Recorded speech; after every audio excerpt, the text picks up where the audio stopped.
Welcome to Crafts 2021. It's the final of most excitable. We've covered how to set up recording and streaming profiles in previous videos, but let's focus a bit on just bitrate considerations in this video. What should you pick for your bitrate and why? What even is bitrate?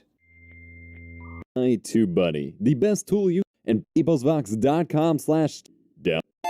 To my OBS Studio tutorial course. I have many more videos on the software in the playlist linked in the video description. Check that before asking any questions, and check the introduction. Frequently gets thrown around when discussing video recording and editing is bitrate. What does that mean? The phrase refers to the data rate of your video recording or live stream, usually referred to some amount of bits per second. Don't confuse this with bytes. We normally measure files in bytes, megabytes, gigabytes, and so on, but bits are different. Size-wise, bits are 1/8 of the size of a byte. This actually makes it easier to talk about when it comes to streaming, as if you run an internet speed test, it measures this in megabits instead of megabytes per second. A higher bit rate equals more bits per second, which generally means higher quality. But, depending on your upload speed, computer specs, and so on, you may not be able to use a higher bitrate. Or if you set it absurdly high, eventually any quality increase might be insignificant, especially compared to the cost of high file sizes that are created by such high bitrates. There's a few things you need to consider when choosing a bitrate for streaming or recording. Let's take a look at streaming first. With streaming, you must primarily take your internet connection into consideration. As I've mentioned before, due to packet loss, interference, and other issues, the most reliable upstream connection will be through a wired internet connection, not over a wireless signal. Go to openspeedtest.com or speedtest.net and test your upload speed. For live streaming, the highest recommended bitrate is roughly equals to 75% of your total upload speed. Regardless of your upload speed, be it 300, 30, or 5 megabits per second, you can't push the whole speed all the time. Other things run on your network and require bandwidth, and if you're playing games, you'll need some room or it will be a laggy mess as well.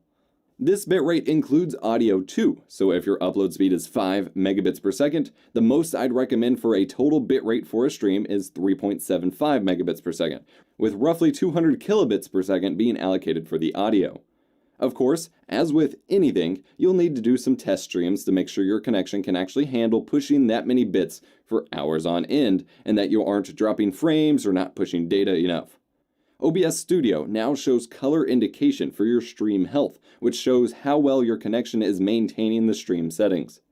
With Twitch, you'll also want to keep your viewers in mind. Generally speaking,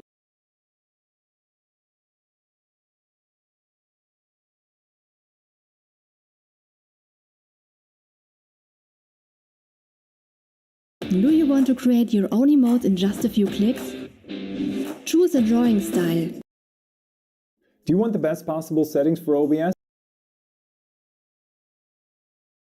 Do you want the best possible settings for OBS? Do you want buttery smooth frame rates? Are you looking for 1080p 60 frames per second? Do you want the highest quality bitrate for streaming? I'm asking questions right now that every streamer is probably saying yes to. So if you said yes to any of those, stick around real quick and I'll show you the best possible settings for OBS in 2020.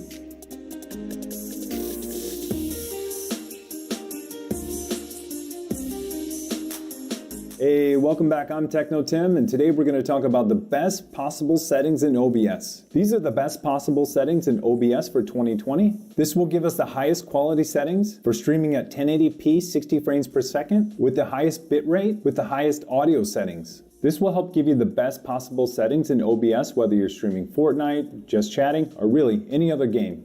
So without further ado, let's hop right in. First thing we're going to do is make sure that we have OBS downloaded and installed. As you can see, I have it downloaded and installed here. So let's launch it. So this is a brand new profile. I haven't touched anything. So if you're starting out with OBS and you just downloaded and installed it, this should be all of the default settings. First thing we're going to do is go up to File, and we're going to go to Settings. We're going to go in General. We really aren't going to touch too much here. Make sure your language is set, your theme's set. You want to automatically check for updates. You probably want to keep snapping on, so that as you're building out your overlays, they'll snap to the edges. Scroll down here. You probably want to show it in the system tray. And that's all we're going to look at in general. Next, we're going to look at stream. You want to pick the streaming service that you're streaming with. In my case, it's Twitch. You can choose to connect your account. This will use OAuth to connect your account to Twitch or Mixer. So the service that I use is Twitch. I don't actually want to automatically connect my account because that's going to pull in things like chat and other things that can slow down OBS. So I just am going to use my stream key. You can get your stream key by clicking on this link. Once you have your stream key, you want to fill in your stream key and hit apply. Next, we'll go to output. The first thing you want to do is change your output mode to advanced. So in the streaming tab, we're going to change our encoder to NVIDIA NVENC H.264 new. If you're using an NVIDIA video card, you'll want to choose this. This is a new encoder that's on board new NVIDIA video cards, where it offloads the encoding to a separate chip on the video card instead